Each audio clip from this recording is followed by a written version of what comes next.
Nakaharbis na jud ko sa akong kamatis na hinog na jud ang isa. Atong tanggalon kay atong kaunon. Ito guys.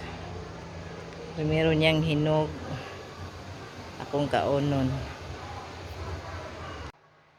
Kaon na yun ko sa kamatis nga turok lang ni siya guys, wala gitanom.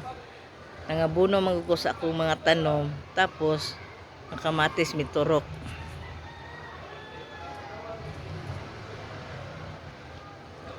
Gahe. Mm. Mm. Mm. Tamis. Tamis kayo guys.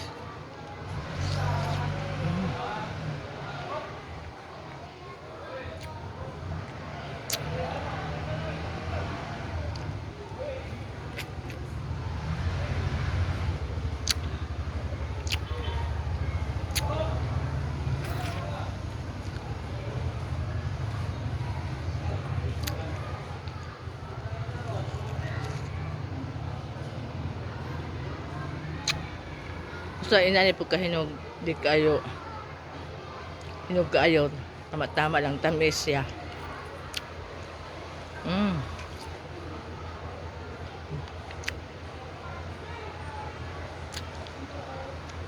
Thank you guys.